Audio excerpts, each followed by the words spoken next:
So, hi everyone. The last time I gave this talk, it was around 2018, and the idea of working from home and leading teams all over the world was pretty novel for a lot of people back then.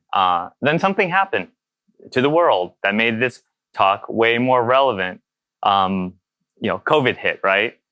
And suddenly all these companies are forced to be leading teams, distributed, working remotely, all of this stuff. And what I want to talk about is this talk focuses on some of the unique challenges you face when you're running a team that is fully distributed or fully remote. And a lot of this is based on my experience at GitHub from around 2011 to 2018. And this example really sums up one of the challenge distributed leaders face, which is, where is everybody and what are they doing? So today, most companies, it's really interesting. We went through this period where everyone was working from home, and now that COVID is over, we're seeing a lot of companies are trying to force their people back into the office. And why? Why are they doing this? Is it because the distributed remote work experiment failed? No, unfortunately, it's mostly because they have these really expensive leases on buildings, and they want people using those buildings because they don't seem to understand the economic concept of a sunk cost, right? So, it's really interesting because I know Amazon Amazon leadership came under fire because Amazon prides itself on being a very data-driven company. And when the leader was saying, you need to be in the office, the employees rightfully asked, well, where's the data? Why are you telling us this? Are we more productive in the office than at home? And they didn't have any data to suggest that. In fact, a lot of data shows that some data shows it's a bit of a wash. You can find a study to support whatever you want to support, but there's a lot of data that shows that people have higher morale when they're working from home. So, why would we want to force people to sit in traffic and then go to these offices, work under fluorescent lights designed to suck the soul from your body and to suck all joy from work? And I think, forcing people to go into the office severely limits hiring options, right? Smart companies understand that they can hire amazing talent if they expand their search to the entire planet. Is it that easy though? Oh, hey, we're going to be remote. Now we get all these benefits? No, of course not.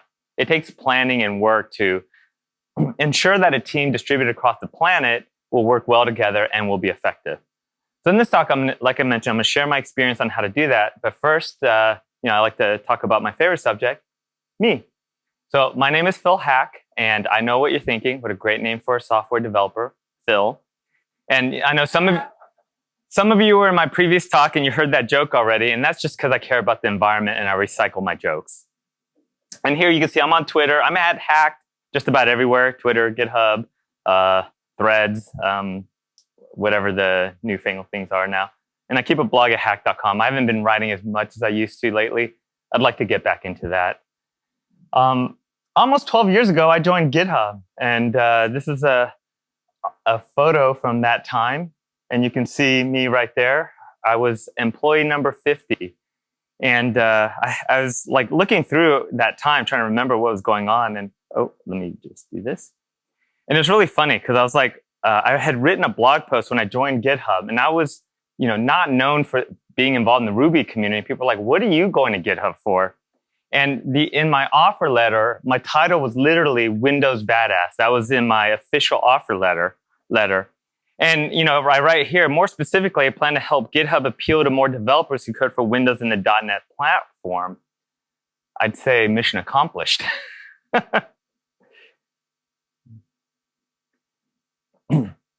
So by now, I assume everyone's heard of GitHub. Yeah, I used to have to explain what GitHub was in these talks, but, chances are you're running code that's developed on GitHub. And it's, the largest open source repository in the world where developers come together so they can bicker about semicolon placement. So, like I said, I was employee 50, and back then we had no meetings, and we were distributed across the planet. It was an interesting time. Over the 7 years I was there, we grew. We hit Dunbar's number. Is anyone not familiar with Dunbar's number? Okay, I'll explain it real quickly. So Dunbar was this, it's kind of a primatologist, social psychologist, and he was studying primate brains and then human brains, and noticed that the number of people in a stable social structure is limited by the number of neural connections we have. And long story short, among humans, it's about 150. After that, you can't know everybody really well. You can't have a stable social structure that's larger than 150. And, interestingly enough, as we hit 150 and beyond, things started to break down at GitHub. What does it mean to have no managers? And how do we decompose, teams? And there are ways to do it. Some companies are, there's the game Valve is attempting to do this at a larger scale. But we ran into a lot of problems. So we started implementing managers and things like that. And then later we got acquired by a tiny company called Microsoft. And I learned a lot about that time about what makes distributed teams work and not work. And I'm going to cover 3 main points.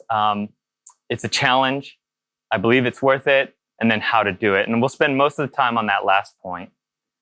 And first, it is a challenge. The reason it's challenging is that we all crave human interaction naturally, especially face-to-face interactions, right? Building relationships and camaraderie takes more work when your team is distributed. It has to be really intentional. It's difficult when your primary interaction is text on a screen. Text communication and even video communication lacks a lot of the extra information conveyed by tone, right? Body language. Add to that, some people have to use their hands when they talk, right? And you miss out on that with text. Add to that, you have communication that's stalled by time zones.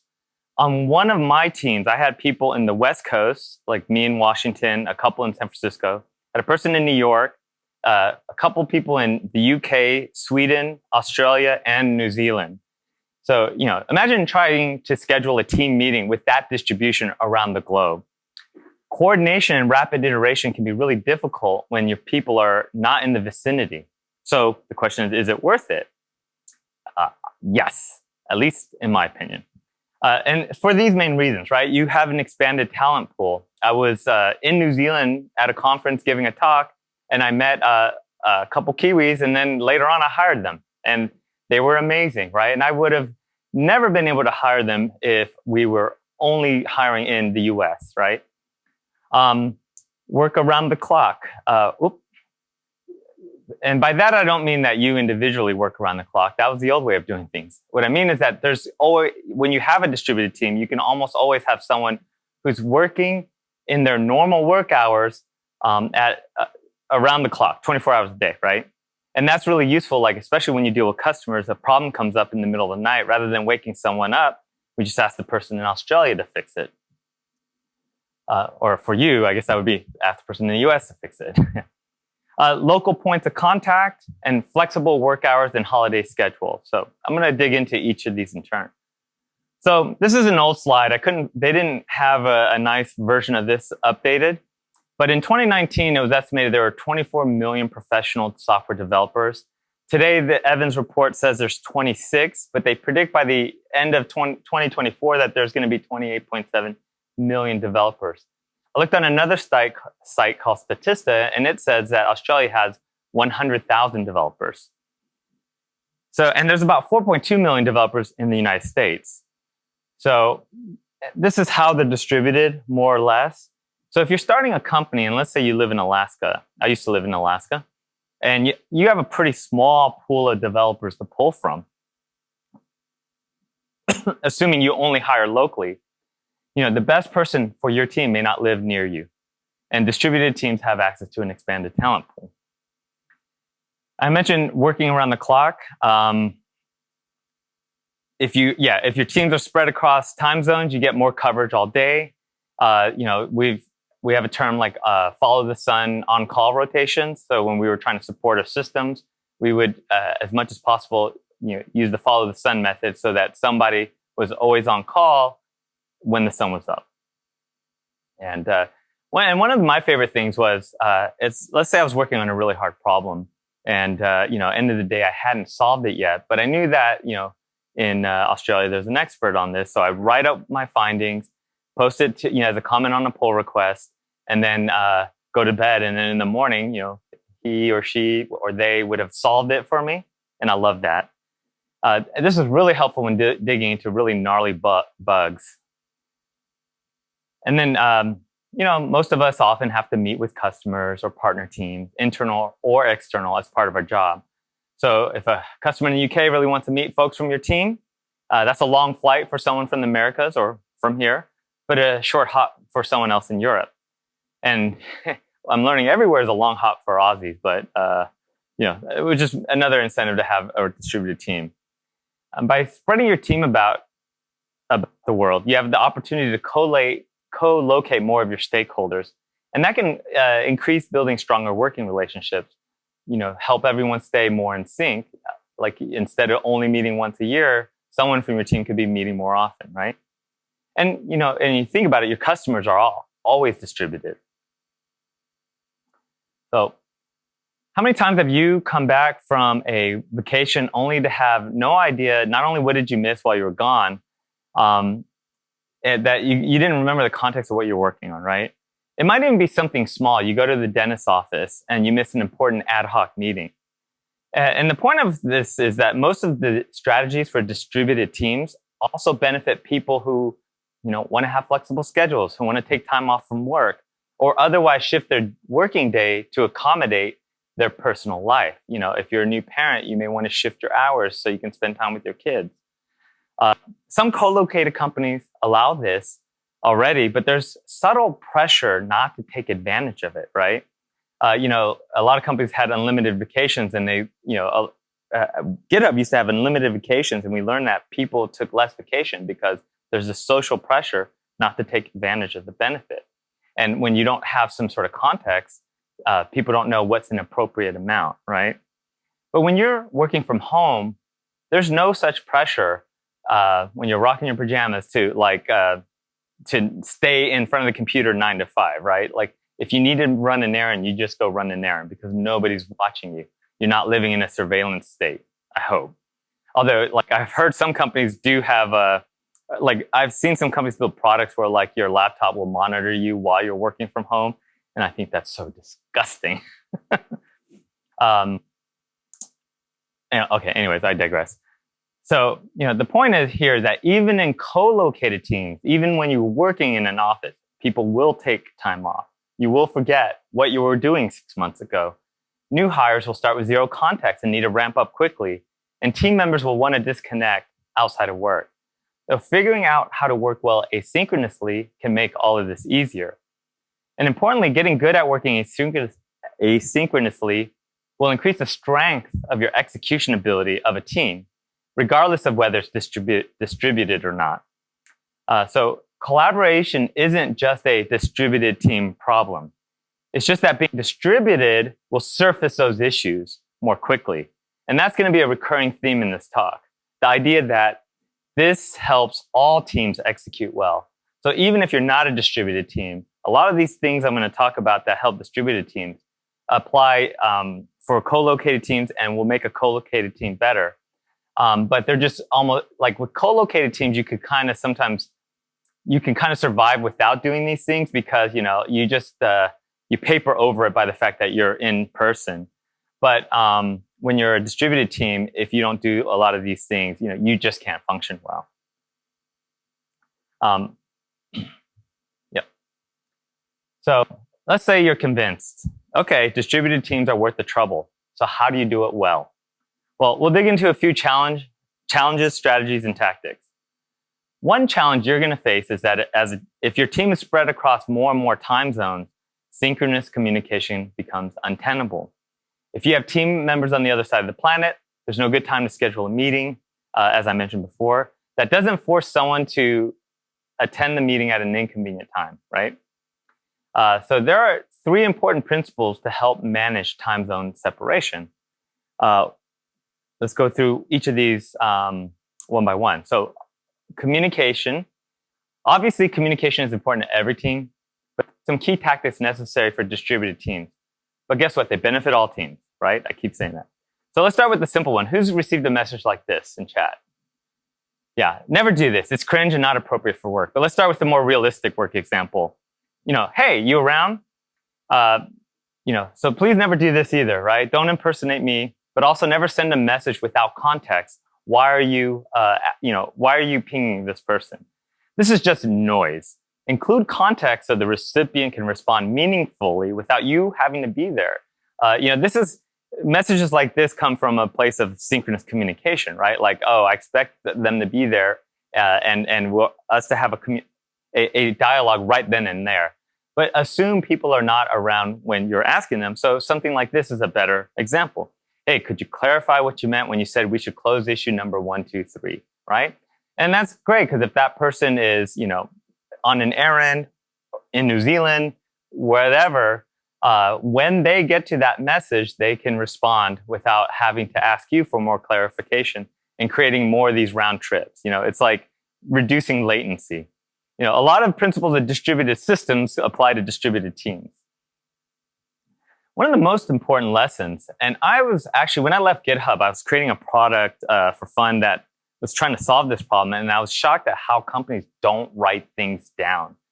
I can't tell you the number of times I've been in meetings where the team is confused about what we're supposed to be doing, right? Like, oh no, we decided we were gonna, build the Frobnobicators. And it's like, no, we didn't. We said we were gonna purchase them from a vendor.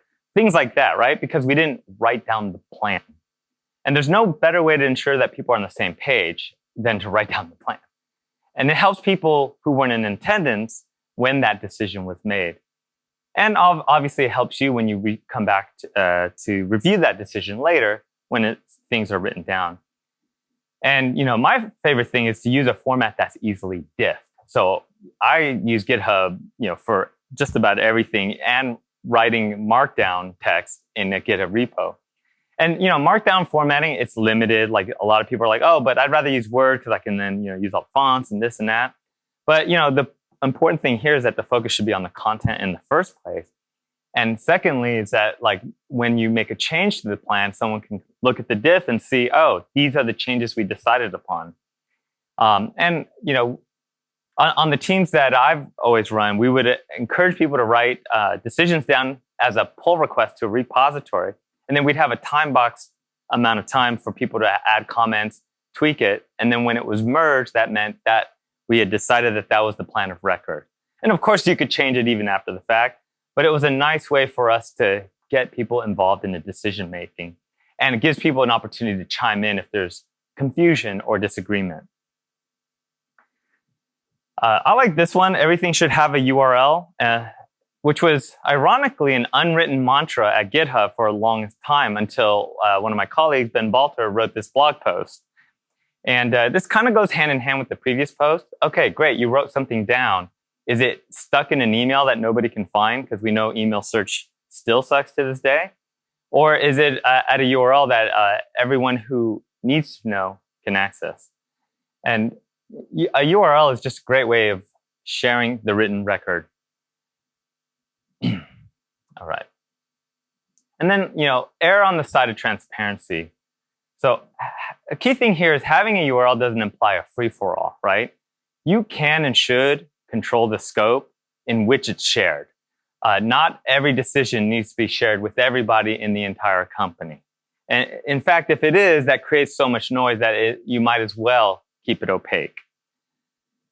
It's akin to being completely opaque and secretive. So that being said, I do err on the side of transparency in that like these decisions should be in a public format that those stakeholders or anyone who's interested can go find it. And anyone who needs it to do their job has it available. One aspect of communication that's specific to distributed teams is dealing with geographic separation. So I mentioned before, humans, we're social creatures. We crave interaction with others. And this is why, solitary confinement is considered such a harsh punishment. When a team is geographically distributed, it can feel very isolating. I've often felt like when I was working and there's no one in the chat room, I would feel isolated and it would feel kind of lonely. And you think about all the context you pick up when you're co-located and you're sitting next to a colleague. Geographically separated groups don't get that from each other. So it's important to replicate that experience in other ways. So teams in the same time zone, sometimes you can just hop on a quick video call to sort out problems. Ironically, this is harder for teams where just one or two are remote. I know this used to happen at Microsoft. When I was at Microsoft a lot, we'd have a team meeting and then there'd be the one or two people, usually Hanselman would call in. And then the first 5 minutes was like, oh, hey, we can't hear you. I'll try pressing the button. And then, you're already 15 minutes into a 30 or 45-minute meeting. So, it takes more coordination when you're distributed across many time zones. So this image is one of my teams when I was at GitHub. And we had people, someone in Portugal, England, a couple in SF, someone in the East Coast. So, it was hard to do this at a time convenient for everyone. But we did feel like doing this for the social aspect was worth it every now and then. And this was mainly for informal, unstructured conversations between people who happen to be around at that time. So these weren't mandatory meetings because we didn't want to force that on people. But we would say, hey, we're going to meet at this time if anyone's around. And we tried to have those meetings at different times just so that we could kind of relate to each other as people and not look at each other as purely resources, right? And it builds a lot of empathy and social cohesion. Chat is another tool that can kind of replicate, the experience of in-person conversation. So, for example, we would sometimes have synchronous discussions in WhatsApp, Slack, or even IRC. And it provides everyone with the opportunity to participate, even if they're not physically present, because they can chime in later. And, it's funny, some people feel like emojis and animated GIFs are frivolous, but we really leaned into it. Animated GIFs, emojis, Bitmojis, whatever, because they felt like components of creating an environment of camaraderie and kind of lightening the mood. And we had so many inside jokes in our chat. There's a Chrome extension called GitHub Selfie that I'm a particular fan of, and it makes it super easy to create a personalized animated GIF of yourself and post it to an issue. So I would often when I accepted a pull request, I'd often give a thumbs up. But I kind of went overboard with this for a time. I haven't done it lately. So some key points to make about chat. Again, people can catch up later if they choose. You want to avoid essential conversations. But if you do have an essential conversation, summarize it and post it elsewhere, right? So give it a URL. And then, we were really big on ChatOps. When I left GitHub, I tried to create a company building ChatOps. And the way GitHub defined ChatOps is a series of bot commands in chat that could do useful things. And so, for example, we would deploy software from chat. We would deploy, GitHub 30 times a day from chat. We would pull graphs from chat. But we also had a lot of things where we would, tell inside jokes, remember things. And what was really cool about it was if I was a new employee and someone deployed a branch to a lab, for example, I could see it in the chat thing and now I know how to do it. Whereas, when you do it from the command line on your own machine, nobody else is learning from what you're doing. Unfortunately, this is one of those things where when we built, I started a company with a friend. We tried to build a ChatOps product, and we realized we weren't selling a product; we were selling a culture, and people just weren't interested in that culture. So we didn't really succeed with that. But I still encourage people to try it out. There are other products out there that can do that sort of thing. So lossless channels are important. So I mentioned chat. Technically, chat's not lossless, right? There's a history there. But it feels lossy, because there's so much noise. It's so much content going on, and so I like using things like GitHub issues, or if you want to use Basecamp or Discourse, or the exact choice of technology doesn't really matter a whole lot as long as they give you a URL for your content. So these tools are best for the important updates that nobody should miss, regardless of when they may come online next. So, for example, a write-up that summarizes a key decision can make it much easier for people to get back up to speed rather than suggesting they read through a chat history, right? if they've been away from work for a week. So, but it's important to keep in mind that, text doesn't convey tone very well. So, we would say, okay, overcompensate for tone. Again, emojis, Bitmoji, animated GIFs. Even though our goal is to work asynchronously really well, occasionally spending time physically together can be really helpful too. Meeting up in the real world, builds empathy. You can ingest a lot more information. Great for strategic planning. And and once you meet your colleagues in person and kind of get to know them and start to build that trust, you can start to read the messages they write in PRs or other forms in their voice. And that way, you don't jump to the wrong conclusion. When they're saying that in a light tone because I've heard them say that in person. Things like that. And at GitHub, we would plan all company summits. When I first joined, twice a year, and then we got bigger, and it was once a year. I don't know if they're still I think they're still doing it, but we would have all company summits once a year. And the idea was that, to bring people together across teams and encourage serendipitous interactions. And a lot of great ideas came out of those serendipitous interactions. And a lot of teams would plan their own, what we call mini summits. So sometimes, I'd have my team fly to a place. We all stay together, work through some strategic planning, and then just build relationships. Now, while I encourage over communication, I also want to be mindful of noise, right? A comment on an issue may take a minute to read from the time the notification is received, the page loads, the reader gains the necessary context, and a decision is made as to what action, if any, is necessary on their part, right?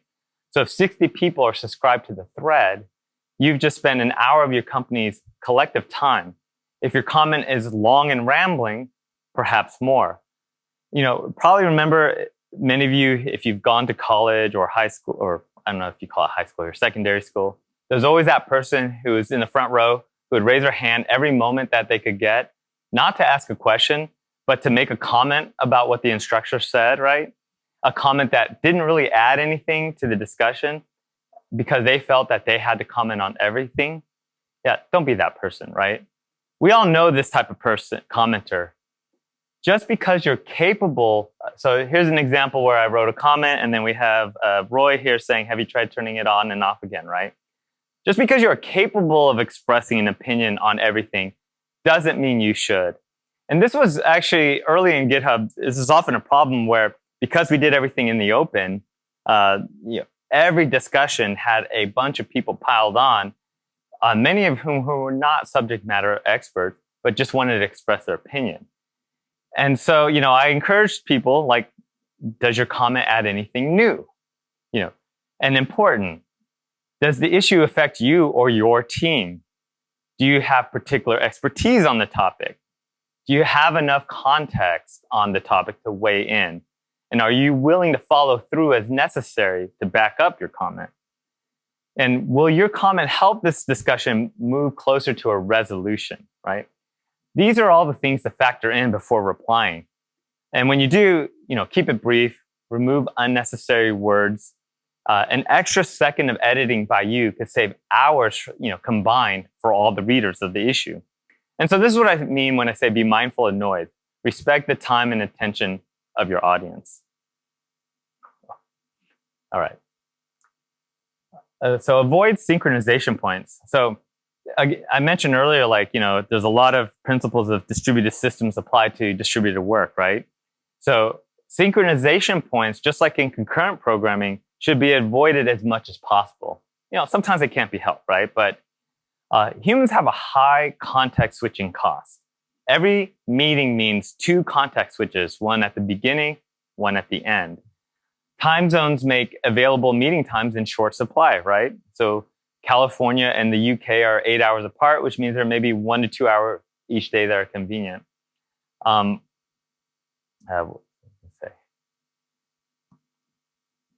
of the things that attracted me to join GitHub when I was at Microsoft at the time, was they famously had no meetings. And I was a PM at Microsoft, so I was in meetings all day long, every day.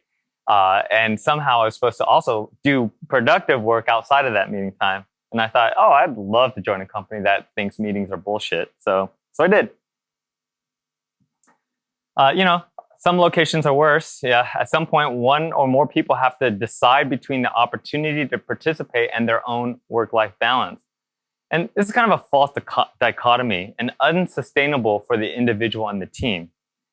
Generally speaking, if a meeting can be replaced with something less synchronous, get rid of it, right? Could this meeting be, the common thing is, could this meeting be replaced with an email? Or even better, could this meeting be replaced with a pull request discussion or a chat discussion? This isn't to say that all meetings are entirely without value. I mean, even in concurrent programming, you often have useful synchronization points, right? Meetings, the classic example is high bandwidth conversations that are unlikely to get resolved well otherwise. For example, let's say you have a conflict with a colleague. That may be the case where a high bandwidth conversation is going to be much better than trying to do that over a text, right? So reserve such high fidelity meetings for things that are less effective via lower fidelity means. So brainstorming is a good example. Like, I think brainstorming often is better in person. When you want to flesh out an idea, what are options to solve this problem? Spitballing can be tough in a PR. Feedback. So I mentioned, if I have feedback for someone, especially if it's constructive feedback, that's not going to go well. That's a very sensitive situation, and it's very difficult to convey the full extent of your tone and intention through written text. That's the case where I may want an actual meeting. And then small talk. How's your kid's softball team doing this season? Did you get a haircut? Check in often to ensure your coworkers are human and that you know them as such.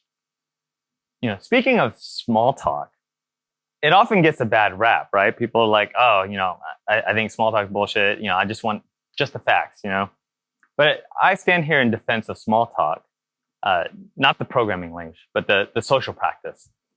Small talk is an on-ramp to a deeper discussion. And it's a way to connect to each other and express interest in each other. And at the office, when you were in a co-located office, it usually happens at the proverbial water cooler, which might actually be a physical water cooler, right? For distributed teams, we have a metaphoric water cooler. When I first joined GitHub, we had a chat room called the Danger Room. And it was appropriately named, and then we learned about human resources and not doing things like that. So but at the time it was a lot of fun too. So, and it was just a place for us to blow off some steam and talk to each other. People need a place to discuss their lives, to unwind, and so I encourage, if you're building a distributed team, have a distributed water cooler. And sometimes it's chat, it could be a quick video session, and so on. So most developers naturally establish a personal schedule for and balance between writing code and reviewing other people's code, right? Like say, oh, okay, I'll spend a couple hours writing code, then I'll review PRs. In a distributed team, though, it's really critical to prioritize the unblocking of other time zones. The negative impact of a blocker is usually more significant than the positive impact created during heads-down coding. So what I mean by that is if you have a chance to review someone's PR, to unblock them so they can move on to the next thing, but you just go heads down because you get in the flow, and it's important for you to have that time. But if they come online and you've already gone home from work, they're still blocked. That's really rough for them. Now they've got to find some other workflows to do, and they can't move ahead for another 24 hours, right? So one of the things, it's a tough balance. This is not one where there's a clear solution, but this is one that we often struggled with, which is, okay, I really do need to get into the flow, but I also need to unblock people. And my approach was in the morning when I got in, I would do all my PRs. And then I reserve time at the end to do the rest of the PR reviews, so that at least at the beginning and end of each day, is when I would focus on reviews. And maybe around lunch, I'd do another one. And that gave me plenty of time to really get in the flow, but also to unblock, any colleagues. Oh, so I was jumping ahead. And even if you're not able to unblock someone, it's important to acknowledge that, you saw what they said, right? Like, hey, I saw your message. I can't respond right now, but I'm going to try to get to it at this time. Because then at least they can figure out, oh, well, you're not going to get to it this time. I'm still blocked, but at least I know I'm not going to wait around for it. I'll go work on something else. And then obviously automate all the things. Another approach to, getting through a bunch of tasks is to automate as much as you possibly can, right? Despite what they may tell you, robots don't mind working 24/7, and they can traverse all the time zones. So the more you automate, linters, FXCOP, now we have GPT, the less loads that us humans have to do. Again, similar to concurrent programming, avoid blocking yourself. This most commonly occurs when a particular project requires a bunch of collaboration and input across multiple time zones. Working on multiple things concurrently, even if they slightly conflict, so that getting blocked on one thing doesn't prevent progress on the others, right? So the analogy I use is, like with concurrent programming, your CPU might not be the fastest CPU, but you can still get more work done by having more parallel workloads, right? And the same is true, for distributed work. People say, well, people will often comment that, oh, it seems like, you're getting tasks done more slowly because of the overhead of time zones and that sort of communication. And that was true. A single line of tasks would get done more slowly. But I usually have multiple lines of tasks that have less, that are independent enough that I can get a lot of stuff done. As soon as I get blocked on one line of tasks, I work on something else. Right? So, the throughput ends up being, just as much as if you were doing a singular line of work. So, even better, avoid becoming a blocker in the first place by trusting the people you work with to do the right thing, right? Sometimes they'll make mistakes. That's a learning opportunity, right? So, for example, when code reviewing is a really good one. When I first joined GitHub, code review has always been an important practice, but we were very nitpicky. I was very nitpicky. I came from a framework team, right? And I was in the mindset of, oh, every code we write, we're going to support for 10 years. Obviously, that's not GitHub's policy. That was just the indoctrination I had at Microsoft. So you can accept the change even if it's not formatted the way you want. In fact, automate that shit, right?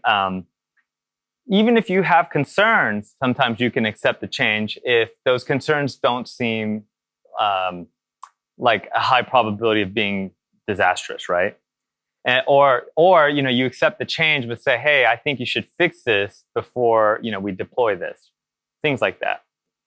And then they can make fixes and ship in their own time without having to wait for your next workday to approve yet another change.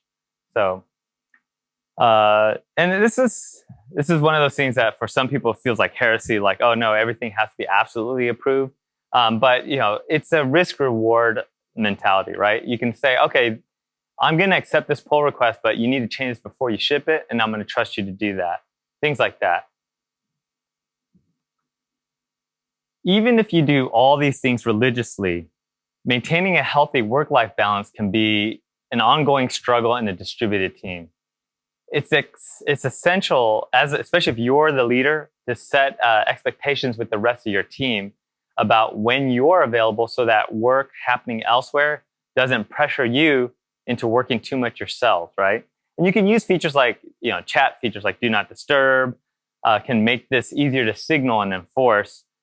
And, pragmatically speaking, there's going to be meetings that are out of your normal working hours. You may have to reach out to someone who they have no reason to change their schedule to accommodate you. But my usual rule of thumb is to flex my schedule when setting up an initial meeting, but politely insisting additional meetings happen at a sustainable time, or rotate meetings. The other aspect of work-life balance I think is important, especially if you're a leader, is to model good work-life balance. I had a conversation with Chris Wanstruth. He was the CEO of GitHub at the time, and he worked night and day, and therefore his execs worked night and day all the way down.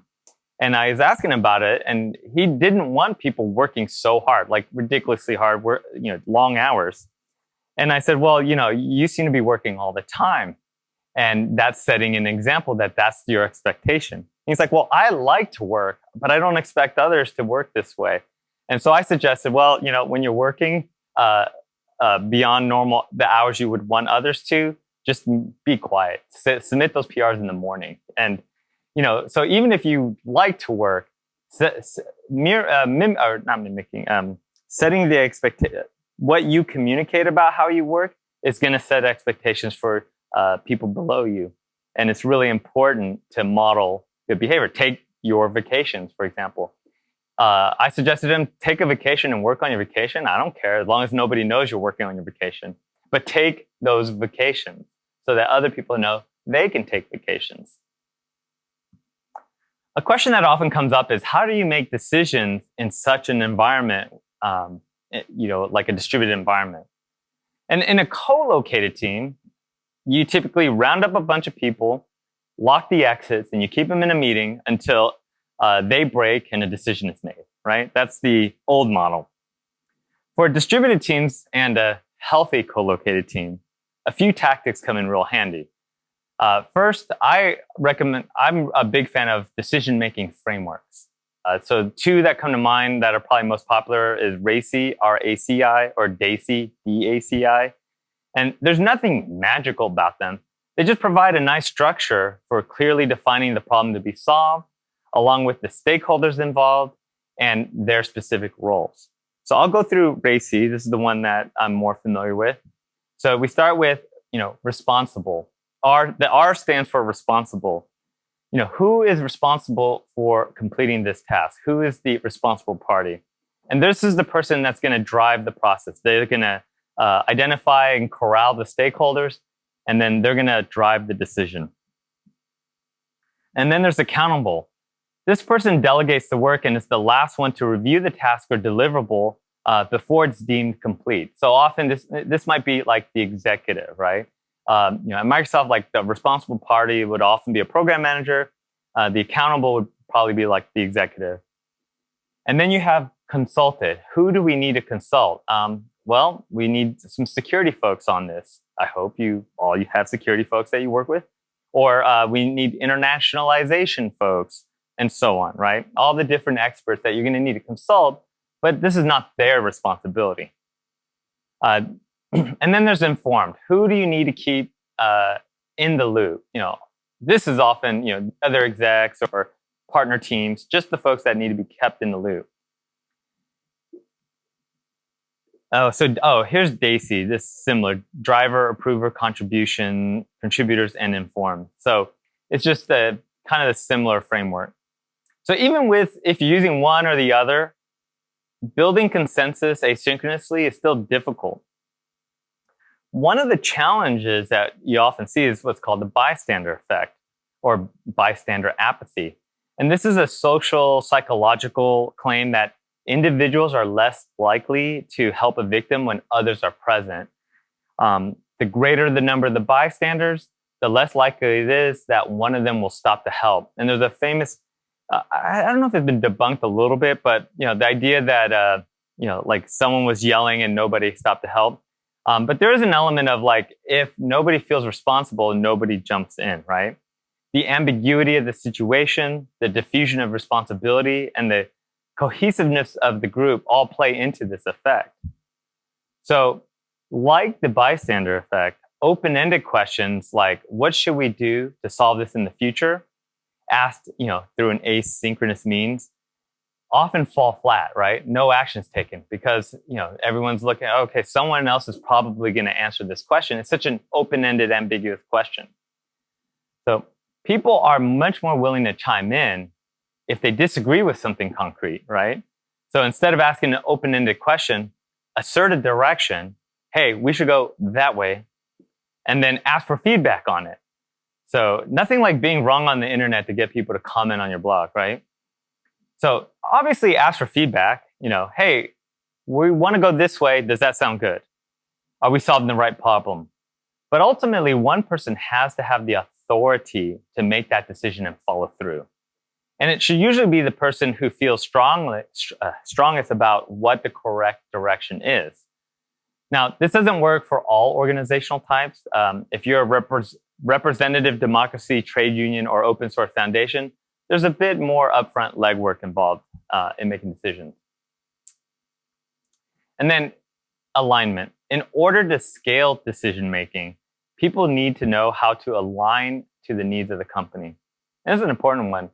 You don't want leadership being a bottleneck in any kind of company, right? A lot of management companies, consultant types will sell you on OKRs or V2 moms is the Salesforce one, which I think is the funniest name ever. But the truth is no approach fits all. When you're smaller, sometimes a weekly internal blog post or a weekly video talking about the company's values might be plenty. You may want to encourage experimentation. But as the company grows, you want to unblock people from making decisions, right? You don't want every decision having to be run up the tree to the CEO or to some exec in order to do anything, because then your company is going to be too static and some more nimble company is going to come and eat your lunch, right? So tools like OKRs and V2 moms can be useful. I think the important thing is to know that they exist and to know that as you get really, really large, they may be useful in helping people have a framework for making decisions that doesn't require someone up high approving everything. However, the team's culture is at least as important as all these tactics. I've been privileged to work on teams that want to make this work because they've appreciated the advantages, the expanded talent pool, the round-the-clock rotations, local points of contact, and flexible schedules. So this has helped us persist through communication breakdowns and work to make things better. And I found it personally to be amazingly empowering when it works well. Thank you. I'm a little early, so if there's any questions, I'm happy to answer. Otherwise, I'm done. Thank you. Got a question?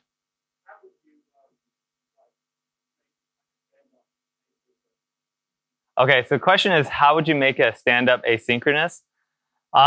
So the way we did it was we just had an issue that we would post in. Everyone would post in their morning, and then just saying what did they done, what are they working on, that sort of thing.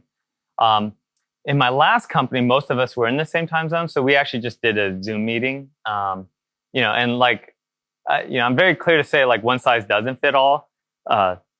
We just happen to be mostly in the same time zone, so we just did a synchronous stand-up meeting over Zoom. But when I was at GitHub, there's no way we could really do that. So most of my teams would just do a written one. And then when I was a director of engineering, so I would write sort of a weekly and then a monthly summary of what all the teams were working on, what accomplishments we had. I did a lot of celebrating, right? People need to hear that you recognize they're doing a good job multiple times before it starts to sink in. And so, yeah, mostly we would you find some asynchronous means of doing it. Good question. Yep, in the back.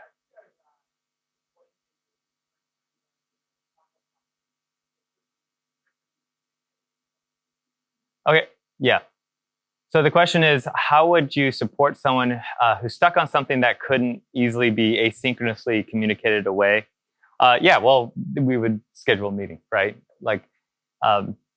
As I mentioned, we do use meetings where it's most effective. And so something you're stuck on a really gnarly problem and you need a high bandwidth communication means to do it, then we might schedule a meeting. One of the products we started building that would help with that was Teletype, which was a feature of Atom. And then you could do chat right in the code. So sometimes we do that along with a video meeting.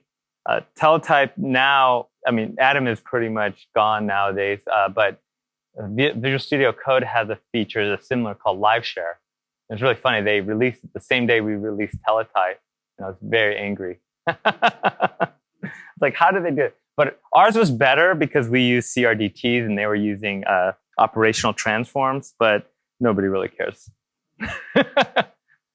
Any others? All right. Well, if you have more questions, I'll be around. I think this is the end of the conference, so thank you very much. I really appreciate you being here.